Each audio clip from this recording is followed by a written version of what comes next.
পানী লাগিল হয় কিমান 15,000 টকা 15,000 টকা কিন্তু 2 কেজি আছে 2 কেজি তাৰমানে তোৰ কিমান 1300 টকা 1300 টকা তো কিমান ফিট তো কিমান টকা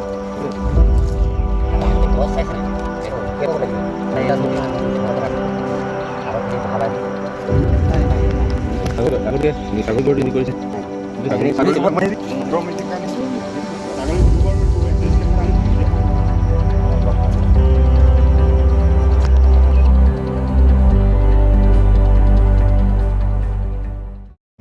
নমস্কাৰ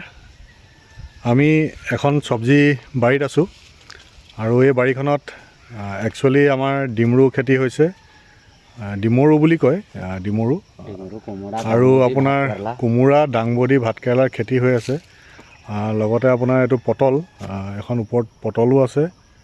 দেখিছে তো পটলৰ লগতে আমাৰ ডিমৰু খেতিও আছে তো আমাৰ লগত যোনে কৃষি কৰিছিলে এই খেতিটো কৰিছে তেখেত আমাৰ লগত উপস্থিত আছে তেখেতে লগত আমাৰ খেতিয়ক ৰবীন ছাৰ আছে তো ৰবীন ছাৰৰ লগত আমি আলোচনা কৰিম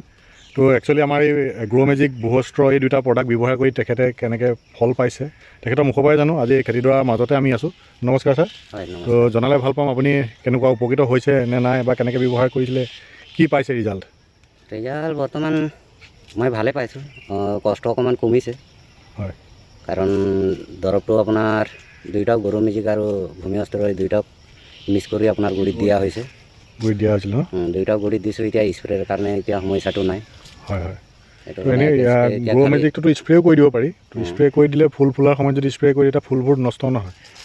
তো আপুনি যদি ফুল ফুলাৰ সময়ত স্প্ৰে কৰি দিলে তেতিয়া ফুলবোৰ সৰিও নপৰে তো ফুলবোৰৰ পৰা ফললৈ ৰূপান্তৰিত হোৱাৰ সম্ভাৱনা বেছি থাকে স্প্ৰে কৰিছিলে নাই কৰা কৰিছিলোঁ স্প্ৰেও কৰিছিলে দুবাৰ কৰিছোঁ তো একচুৱেলি আপুনি এতিয়া সুফল পাইছোঁ মোটামুটি মই নিজৰ হেৰিত অন্যৰ খেতিতকৈ মই নাজানো কেনেকৈ কি হৈছে কিন্তু মোৰ বৰ্তমান মই দেখাটো ঠিকে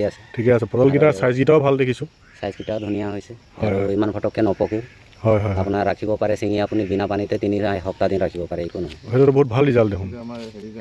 এইটো গ্ৰ'মেজিকৰ পাৱাৰ হয় তো ছিঙাৰ পিছত 3-4 দিনলৈকে পটলকেইটা নপকে হয় হয় বহুত দুটা ভাল ৰিজাল্ট তো আছে আমাৰ লগত আপোনালোকে চাব পাৰে তো এইবোৰ পটল লাগি আছে দেখিছে মোটামুটি এবেগেটো ওচৰা ওচৰি পটল হৈছে বহুত ধুনীয়া পটলবোৰ আৰু প্ৰত্যেক জেগাতে পটল ভৰি আছে একচুৱেলি মই সেৰেঙা জেগাত আছোঁহি দেখুৱাইছোঁ আপোনালোকে চাব পাৰে পটল লাগি আছে ধুনীয়াকৈ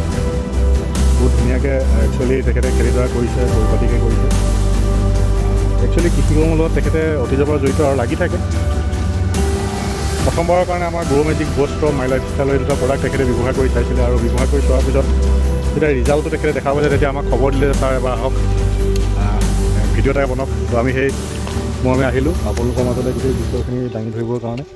কেনেকুৱা হৈছে কি হৈছে আপোনালোকে চাব পাৰে গোটেই খেতিডৰা ধুনীয়াকৈ পটল লাগি আছে চাৰিওফালে তো একচুৱেলি আমাৰ সৰু পথাৰৰ তৰুণ ছাৰৰ তত্ত্বাৱধানতেই এই কৰ্মভাগ আগবাঢ়ি গৈ আছে তো আমি সৰু পথাৰতে আছোঁ যিহেতু তো আমাৰ লগত তৰুণ ছাৰ আছে তৰুণ ছাৰ আপোনাৰ মুখৰ পৰা দুআষাৰ শুনিবলৈ পালে ভাল পাম হয় নমস্কাৰ আজি আমাৰ খেতিয়কৰ যি প্ৰডাকশ্যন দেখি সঁচাকৈ ভাল লাগিছে আৰু MI লাইফ ষ্টাইলৰ যি গ্ৰ'মেজিক ভূৱস্ত্ৰ কিন্তু ব্যৱহাৰ কৰিবলৈ আমাৰ ৰবীন্দ্ৰ ছাৰক কৈছিলোঁ যে আপুনি যিহেতু ৰাসায়নিক ব্যৱহাৰ কৰে ৰাসায়নিকৰ সৈতে আপুনি যদি গ্ৰ'মেজিক আৰু ভূৱস্ত্ৰ ব্যৱহাৰ কৰে তেতিয়া আপুনি সুফল পাব তেওঁ বিশ্বাস কৰি খেতিত আমাৰ ভূৱস্ত্ৰ আৰু গ্ৰ'মেজিক দিয়াৰ পাছত আজি তেওঁ নিজেই মাতি আনিছে আপোনালোকে আহক চাই ভিডিঅ' এটা কৰিলে আন খেতিয়কসকলো অকণমান সকাহ পাব সঁচাকৈ একো ৰাসায়নিক সাৰ নিদিয়াকৈ বহুত ধুনীয়া হৈছে পটল এসপ্তাহ লাগে 4 দিনৰ পৰা এসপ্তাহলৈকে পটল নপকে ৰিজাল্ট বৰ ধুনীয়া হৈছে আৰু এনেকুৱা সুখাদ্য আমি খাবলৈ পাম আগন্তুক খেতিয়কসকলৰ যদি সকলো খেতিয়কে ভূৱস্ত্ৰ আৰু আমাৰ গ্ৰ'মেজিক আঁকোৱালি লয় তেতিয়াহ'লে আমি খেতিৰ প্ৰডাকশ্যনো পাম মাটিৰ দ্বাৰাও সাৰুৱা হৈ থাকিব মাটি নষ্ট নহয় ভৱিষ্যতলৈ খেতি ভাল হ'ব আৰু সেইটো কাৰণে ফ্ৰেছ বস্তু খাবলৈ পাম আজি বেমাৰ হোৱাৰ নানা কাৰণেই হৈছে ৰাসায়নিক দ্ৰব্য ব্যৱহাৰ কৰি যিখিনি আমি খেতি আৰু সঁচাকৈ আমি তেওঁ কৈছে পটল যদি 4 দিনৰ পৰা এসপ্তাহ থাকে তেতিয়াহ'লে আমি যদি বজাৰৰ পৰা যদি আনি চাওঁ ফ্ৰেছ হৈ থাকে 5 দিনাখন পকিবলৈ আৰম্ভ কৰে তাৰমানে নিশ্চয় ৰাসায়নিক সাৰৰ মানে প্ৰয়োগ কৰা সেইখিনি থাকে তো ইয়াত আজি নিজে খাবলৈ নিম ইয়াৰ পৰা আৰু তেওঁ যিহেতু কৈছে হয় কিন্তু আমি ইয়াত ট্ৰাই কৰিম আজিৰ পৰা 4 পৰা 5 দিন আমি ঘৰত 2 পিচ পটল ৰাখি চাম তো আকৌ দেখুৱাম আমি সঁচাকৈ পটল কিমান ধুনীয়া ঠিক আছে থেংক ইউ